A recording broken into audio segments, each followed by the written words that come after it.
நம்ம தோட்டத்தோட அப்டேட் பார்க்கலாம். ஃபர்ஸ்ட்ல இருக்கிறது பார்த்தீங்கன்னா இது பீக்கங்காய் கொடி. இது கிட்டத்தட்ட வச்சு ஒரு 20 நாள் கிட்ட இருக்கும். விதை வளர்றதுக்கு கிட்டத்தட்ட 1 வீக் ஆயிடும்.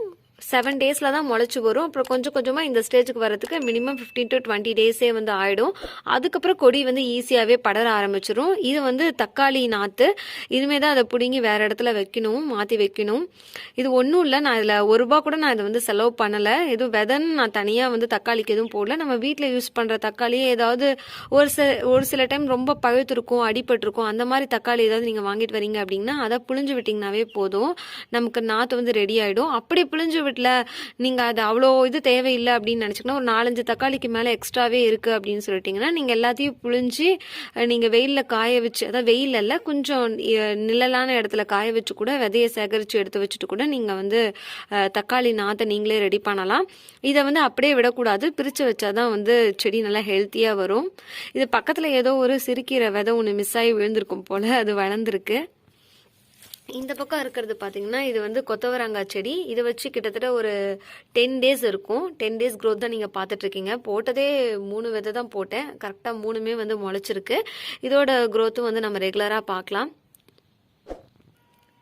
இது நம்ம வீட்டு தக்காளி செடி. இது என்னன்னு தெரியல, இந்த செடியில் லைட்டாக மாவு பூச்சி வந்துருச்சு. மாவு பூச்சி வரவும் இந்த தக்காளியோட சைஸ் வந்து கொஞ்சம் சின்ன சின்னதாகவே இருக்குது. என்ன பண்ணுறதுன்னு தெரியல.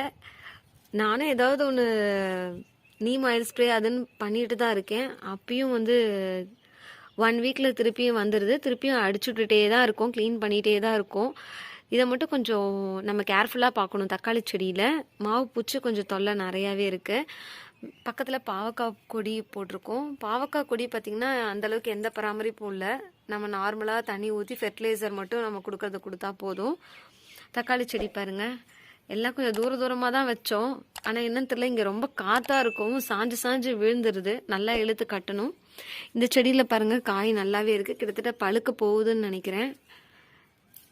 நல்லா தக்காளி பார்க்கும் போதே அழகாக இருக்குது. இந்த செடியில் அந்தளவுக்கு நோய் தாக்கம் இல்லை. அந்த ஒரு செடி மட்டும் கொஞ்சம் பார்க்காம விட்டுட்டேன், அதனால் அதில் லைட்டாக வந்துடுச்சு. பக்கத்தில் இருக்கிறது கீரை. இது பொன்னாங்கண்ணி கீரை அப்படின்னு சொல்லி தான் எங்கள் வீட்டில் சொன்னாங்கன்னு நான் வளர்க்குறேன். ஆனால் இது வந்து கமெண்ட்டில் ஒருத்தவங்க சொல்லியிருந்தாங்க இது பொன்னாங்கண்ணி கீரை இல்லைன்னு சொல்கிறாங்க. இது என்ன கீரைன்னு நீங்கள் நினைக்கிறீங்க? உங்களுக்கு தெரியும் அப்படின்னா மறக்காமல் கமெண்ட் பாக்ஸில் கமெண்ட் பண்ணுங்கள். பக்கத்தில் ஒரு வெண்டங்காய் செடி இருக்குது. 2 செடி இருக்குது. இப்போ தான் ஒன்றில் பூ விட்டு வெண்டங்காய் வந்துட்டுருக்கு. பார்க்கும்போதே உங்களுக்கு தெரியும், அழகாக இருக்குல்ல. இங்கே ஒரு பாவக்காய் கொடி இருக்குது. பாவக்காய் பிஞ்சு பூக்களுமா இருக்குது. பக்கத்தில் ஒரு தண்டிக்கீரை. இந்த பக்கம் தான் புளிச்சக்கீரை போட்டிருக்கோம். கூடவே பாவக்காய் கொடியும் இருக்குது.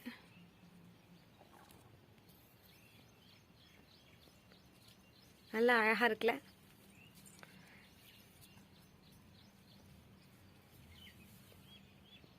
கீழவே பூசணி கொடியெலாம் போட்டிருக்கோம். இது கிட்டத்தட்ட ஒரு 15 days to 20 days கிட்ட இருக்கும். இந்த செடி வர ஆரம்பிச்சு இப்போ தான் படர ஆரம்பிச்சிருக்கு பூசணி. பக்கத்துலேயே ஒரு தக்காளி செடி. கீழே பொன்னாங்கண்ணி கீரையும் வச்சுருக்கோம். ஏன்னா வெயில் வந்துட்டே இருக்கனால செடி வந்து காயிற மாதிரி இருக்குது. அதனால் கீழே வந்து நாங்கள் படர்ற கீரை வந்து போட்டுடுறோம். இதை வந்து நம்ம சமைக்கிறதுக்கும் யூஸ் பண்ணிக்கலாம். அந்தளவுக்கு தண்ணி வந்து ஹீட்டுக்கு வந்து இதாகாமல் இருக்கும். அதனால் கீரையும் வந்து போட்டிருக்கேன். கீழே வந்து 2 வெண்டைக்காய் செடியும் இருக்குது இது பக்கத்துலேயே. ஆக்சுவலாக வந்துட்டு வெண்டைக்காய் செடி மட்டும் தான் இந்த இடத்துல வச்சேன். தக்காளி செடி வந்து தானாக வந்தது. சரி தனியாக இருக்குமேனு விட்டுட்டோம். கடைசியில் பார்த்தா எல்லாம் ஒட்டுக்காக வந்துருச்சு. சரி அதை வளர்ந்ததுக்கப்புறம் பிரித்து வைக்க முடியல, அதனால் விட்டாச்சு. சரி பார்க்கலாம் அப்படின்னு சொல்லிட்டு. பக்கத்தில் ஒரு கத்திரிக்காய் செடி. இதெல்லாம் வந்து சிறுகீரை. இந்த வீடியோ பிடிச்சிருந்தா லைக் பண்ணிவிட்டு சேனல் சப்ஸ்கிரைப் பண்ணுங்கள் ஃப்ரெண்ட்ஸ். அப்போ தான் நாங்கள் போடுற தோட்டம் ரிலேட்டடான அப்டேட்ஸ் உங்களுக்கு ரெகுலராக வரும். தேங்க்யூ.